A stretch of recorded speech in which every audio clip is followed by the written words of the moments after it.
আমাদের প্রধানমন্ত্রী জনাব তারেক রহমান হৃদয় দিয়ে দেশের মানুষের দুঃখ কষ্ট উপলব্ধি করেছেন। মাননীয় স্পিকার, আমরা যারা তৃণমূল পর্যায়ে রাজনীতি করি, আমরা যারা এলাকায় যাই, সাধারণ মানুষের প্রত্যাশা তারা ভালো থাকতে চায়, তারা নিরাপদ থাকতে চায়, তারা পেট ভরে খেতে চায়, তারা এলাকার উন্নয়ন চায়, রাস্তাঘাট, স্কুল, কলেজ, ধর্মীয় প্রতিষ্ঠানের উন্নয়ন তারা চায়।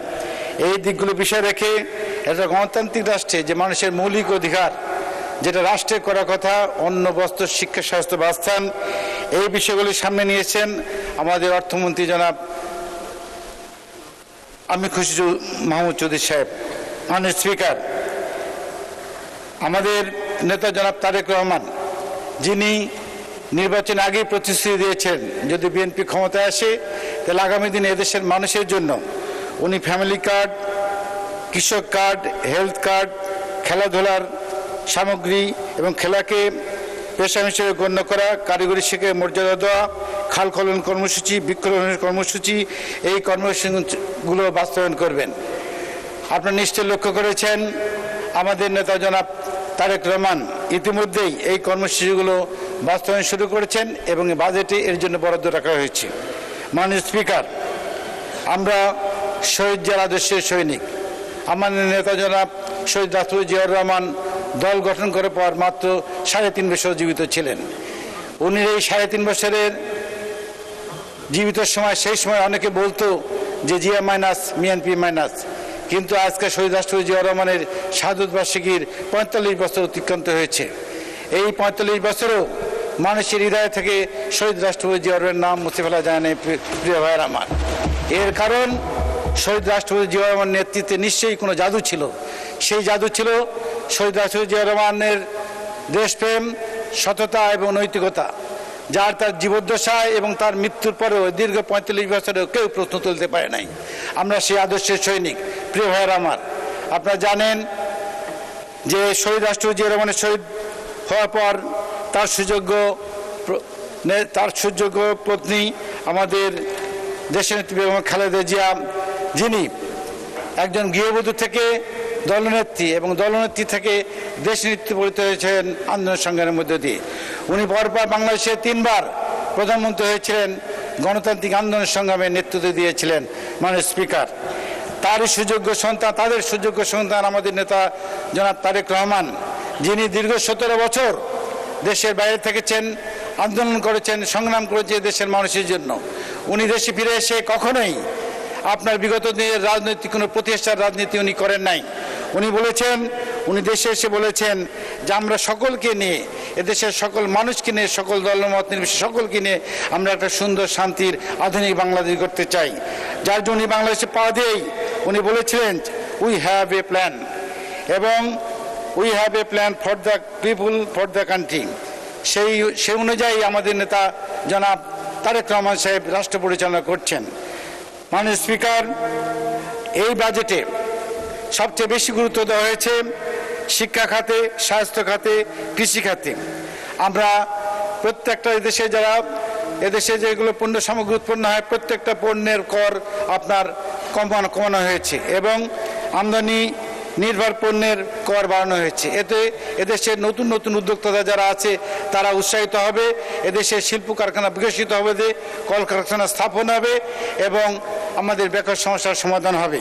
মাননীয় স্পিকার, আমি আজকে যে বিষয়ে বলতে চাই, আমি ব্যক্তিগতভাবে আমি মাননীয় শিক্ষামন্ত্রী মহোদয়ের দৃষ্টি আকর্ষণ করছি। আমি একজন শিক্ষক ছিলাম। আমরা দীর্ঘদিন আমাদের এই শিক্ষকের আন্দোলন, দাবি দেওয়া নিয়ে আন্দোলন করেছি। আমাদের শিক্ষক নেতা, আমাদের মাননীয় জাতীয় সংসদ সদস্য জনাব সেলিম মিয়া সাহেব সংসদে উপস্থিত আছেন। উনি একাধিকবার বক্তব্য রেখেছেন এবং শিক্ষকদের দাবি দেওয়া তুলে ধরেছেন। উনি ব্যাখ্যা করেছেন যে আমাদের জাতি গঠনের কারিগর এই শিক্ষকেরা, এই শিক্ষাকে যদি জাতীয়করণ করা হয় তাহলে রাষ্ট্রের কোনো অতিরিক্ত পয়সা খরচ হবে না।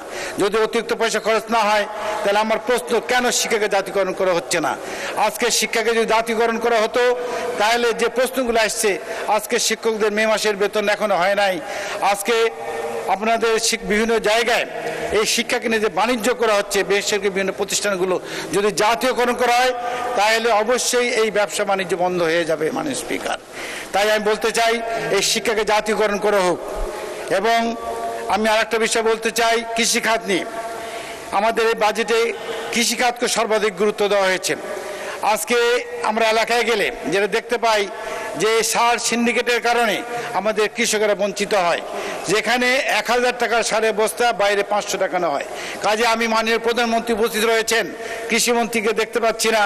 আমি মাননীয় প্রধানমন্ত্রীর আহ্বান যাই, এদেশের কৃষক সমাজকে, এদেশের গ্রামীণ অর্থনীতি থেকে জাগাতে হলে অবশ্যই এই সার সিন্ডিকেটকে ভেঙতে হবে এবং তৃণমূল পর্যায়ে প্রত্যেকটা ইউনিয়নে একাধিক সার ডিল করতে হবে, যেখানে যারা যেই। ধন্যবাদ মাননীয় সদস্য। আচ্ছা, আর 2 মিনিট আপনাকে দেয়া হলো, শেষ করবেন দয়া করে। আমাদের প্রধানমন্ত্রী জনাব তারেক রহমান, আমরা এলাকায় গেলে সাধারণ মানুষেরা জানতে চায় যে আমার চিকিৎসার জন্য আমাকে কিছু টাকা দেন, আমার কিডনি নষ্ট, আমার হার্টের সমস্যা, আমার ক্যান্সার সমস্যা। আমরা তখন নির্বিকার হয়ে তাকিয়ে থাকি, সেই সামর্থ্য আমাদের নাই। আমাদের প্রধানমন্ত্রী এই বিষয়গুলো সামনে রেখে, আপনি নিশ্চয়ই দেখেছেন যে একটা হার্টের রিং পড়তে লাগতো 1,25,000 টাকা, সেটা 65,000 টাকা করা হয়েছে। একটা কিডনি ডায়ালিসিস করতে, কিডনি চেঞ্জ করতে, গতকাল আসছিল আমার কাছে একজন যারা কিডনি নষ্ট হয়ে গেছে, এই কিডনি কম টাকার জন্য প্রতিস্থাপন করেছে, সেই ব্যবস্থা রেখেছেন আমাদের প্রধানমন্ত্রী।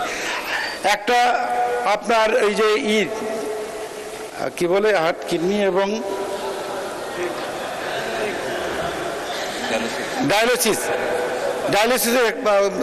কমিয়েছেন। তাই আমি বলতে চাই স্বাস্থ্য খাতেরও যে বিশাল বরাদ্দ দিয়েছেন, আমরা চাই এই স্বাস্থ্য খাতে বিশাল বরাদ্দ যথাযথ ব্যবহৃত হোক। আমরা শুনতে পাই যে আমাদের স্বাস্থ্য খাতের যে প্রোডাক্টগুলো আসে বিদেশ থেকে, রিফ্যাব্রিক্স প্রোডাক্ট নিয়ে আসা হয়, যেটা দিয়ে আমাদের হাসপাতালগুলোতে ব্যবহার করার কারণে আমাদের দেশের রোগীরা আপনার আক্রান্ত হয় আরও অন্যান্য রোগে। তাই এক্ষেত্রে দৃষ্টি রাখার জন্য আহ্বান জানাচ্ছি। আমি আমাদের চলনবিল এলাকার সন্তান, আমি নদী নালা খাল বিল পরিবেষ্টিত এলাকা, কৃষি নির্ভর এলাকা আমার, এবং মৎস্য ভাণ্ডারকাতেও শস্য ভাণ্ডারকৃত আমাদের এলাকায়। আমি মাননীয় স্পিকার আপনার মধ্যে মাননীয় প্রধানমন্ত্রীকে আহ্বান যাই, আমার এই চলনবিল এই এলাকায় যদি কৃষি নির্ভর শিল্প কারখানা করা যায় এবং এখানে প্রচুর মৎস্য উৎপাদন হয়, এই মৎস্য সংরক্ষণের জন্য যদি মৎস্য সংরক্ষণ করা যায় তাহলে আমাদের মৎস্য চাষিরা যেমন তাদের পণ্যের ন্যায্য মূল্য পাবে এবং আপনার এই পণ্য রপ্তানি করে এখানে মৎস্যভিত্তিক শিল্প কারখানা করলে অনেক বেকার সমস্যার সমাধান হবে।